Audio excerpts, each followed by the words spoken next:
Hi, this is Mike from Mike's Unboxing Reviews and How To, and today we've got our budget processor, we've got our budget hard drive, we've got our budget RAM. What else do we need? Budget motherboard. Keep watching to find out more.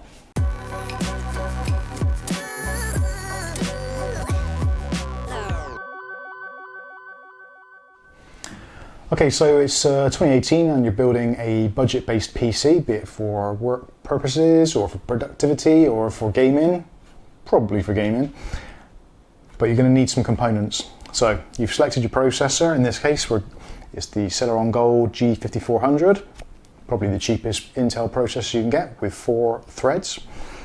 You've got your budget RAM, Vengeance DDR4, good RAM, just really cheap and doesn't have RGB, anything like that, so it's nice and cheap and cheerful. And Western Digital M.2 drive, 250 gig, around about £40, cheap enough for the price. So what are you going to use with all this? Well, if you're looking at Intel Coffee Lake, there's not really a great deal of option at the budget end of the market. There are a few boards around, but Intel seem to have kind of aimed high on this Coffee Lake outing. So at the budget end of the boards, there's not really a lot to choose from. Now, the H310 chipset is pretty much where you want to be. Combines pretty much everything you're likely to need, plus compatibility with up to the latest 8700K processor.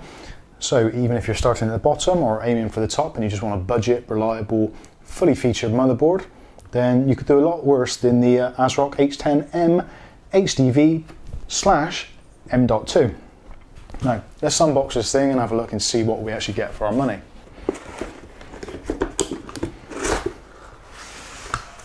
So, we get the usual suspects. We get I/O shield in silver. Not great, but it's an I/O shield.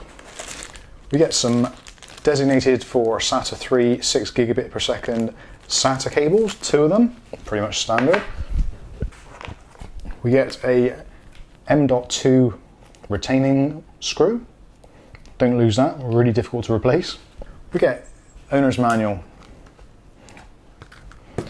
Not really a lot I can say about that. And for some reason, even though it's 2018, we still get a driver disc. Do you have a DVD drive or CD drive in your machine? Answer me in the comments, I'd like to know. I don't think I've had a DVD drive in a machine for quite a while now, so why they still send these out, I'll never know. So now we get to the good part.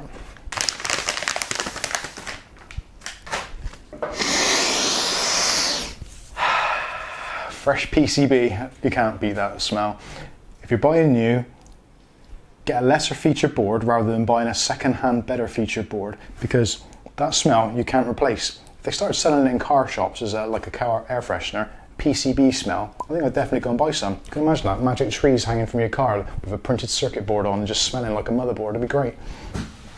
Anyway, I'm digressing. So, the ASRock motherboard. So let's have a quick look at the features and what we've got around the board. So let's start from the rear I/O. So rear I/O, you've got legacy PS2 keyboard and mouse port. You can use a keyboard or a mouse, whichever you choose.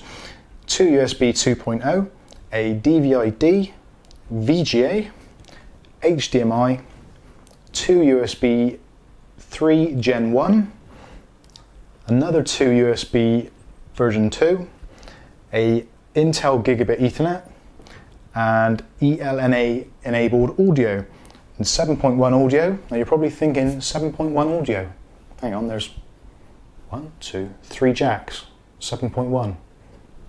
You need more jacks. Well, the way to get around this is if you want to use 7.1 audio, which realistically at this price point, it's unlikely you're going to be using 7.1 audio, but it's part of the chipset, so it's featured. If you want to use the 7.1, the extra connectors, you have to connect up the front I/O panel and plug in your extra connectors for your 7.1 audio into the front. So you'd have 3 wires in the back, a couple of wires in the front.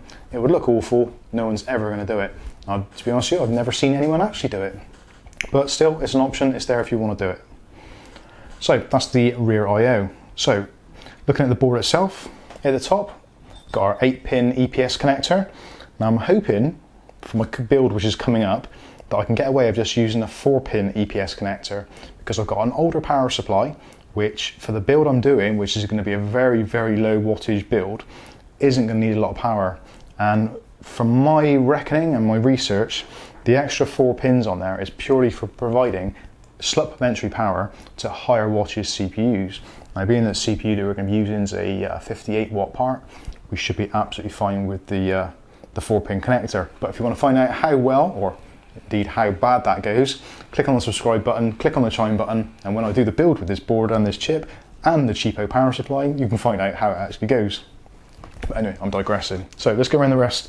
So we've got a 5-phase power delivery system, as designated by the selection of MOSFETs, etc., and capacitors. And you've got solid chokes on there, so that's a nice thing to see. Fan connectors next. So CPU connector at the top. Next one, we've got another chassis fan connector here. And also at the bottom, there is, if I can find it, just hidden under there, there is another chassis fan connector. So for a budget board, which is really designed for office or OEM environments, you've actually got connections for 3 fans there, which is quite unusual actually for a budget board. Normally you'd get a CPU fan and maybe a rear chassis fan or a front chassis fan, but in this particular instance they're both up front, which is quite nice. So most modern cases have a couple of fans at the front and that's pretty much it. So nice to see those where they actually are. We've got the 1151 version 2 slot, which is for Coffee Lake CPUs and up and coming CPUs. There's about to be released a Coffee Lake refresh, which is due at any time now. We're currently in August, so they're due end of August, beginning of September maybe. So if we're lucky, prices for these things might even tumble a little bit more. Motherboards, probably not so much, but CPUs, hopefully if there is a refresh, then they should drop down a little bit as well, all helping the budget build. Anyway, sorry, I'm digressing again. So only 2 memory slots, which is not to be unexpected at this kind of price point. You're looking around like £50 for this board. So 2 slots is not uncommon, but it will take up to 32 gigs of RAM. You're very unlikely to be using in this particular setup. Again, it is a budget board. Realistically, it's going to have 2 4 gigs or maybe 2 8 gigs at a push on this system. The need for 4 slots on this kind of board is pretty redundant. Power connector wise on the side, you've got the traditional power connector. Just underneath there, you have got another USB header. So if you've got front mounted USBs, you can connect it to that header rather than using the rear ones. So if it's a bit of a stretch in your case, you can wire it to this side rather than that side, which is a really nice feature. Also, you've got a port there for connecting your front USB 3.0. Again, nice positioning, nice and close to the front. So if you're imagining this in a case, you can have the front of the chassis here, so the wiring should go straight in, reducing the need for cabling to come around and underneath. Nice little thought. Underneath that, we've got only 4 SATA connectors, and talking to SATA connectors, SATA gets 6 gigabit per second. It has got an M.2 slot, which is PCI Express times 4. But if you do use it in SATA mode, which is this connection down here, you will lose the ability to use the last SATA port. So you've got SATA ports 0, 1, 2 and 3. So if you plug a SATA SSD in there into the M.2 slot, you will lose SATA 3. So be warned. It's quite usual that happens on most motherboards, but just thought I'd let you guys know. So moving down around, front panel connector, another USB header. We've got a COM port header, so if this is being used in a business environment and you're still using serial ports, shame on you for a start, but the option is there, you can connect a serial port. So if you've got some older legacy hardware, or you're controlling maybe something like an old LED sign or something maybe, you've still got COM port access. You don't get a COM port in the box, but they're pretty easy to come across from sort of PC stores, that kind of thing, Amazon, whatever. Moving along a little bit further along, we've got the old-fashioned LPT port, so the printer port.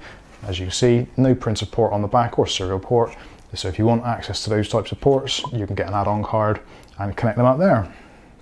Now, underneath that, we've got our trusted platform support connection. That was difficult. And next to that is the HD audio connection, which is in the pretty much usual place, as close as possible to the media chip. I personally would prefer to start seeing these being moved around to this side, because most front panel connectors are at the front. So it would save a little bit of wiring in some systems if it was on there, but it's never going to happen, but there it is anyway. So that takes us round to the PCI Express. So you've got PCI Express times 1 slot, PCI Express times 16 slot and PCI Express times 1 slot. Nice little heatsink over the south bridge, I suppose that would be now, because the north bridge is built into the chip. So yeah, south bridge. It's quite a nice little feature with the ASRock logo on it. Looks quite nice, not overly garish, and will look quite nice in a windowed system, which is really fortunate because this is going to be going into my Cooler Master Masterbox Lite 3.1 case, which I've had so much issues with, but this is such a low TDP system, it's going to be fine in there. At least I hope it is. But again, click on the subscribe button, click on the chime button, and when I actually do get around to finally building it, you'll find out if it does turn out okay. So that pretty much wraps up everything I can think of on the board. This is kind of one of your more classic types unboxing. I'm not going to be doing any benchmarking or anything like that in this video. It's purely just show you guys what actually comes in the box, what connections you've got, and what you can do with it. So this has been the ASRock H310 HDV / M.2. I've been Mike, this is Mike's Unboxing Reviews and How To, and we will catch you in the very next video. Thanks for watching.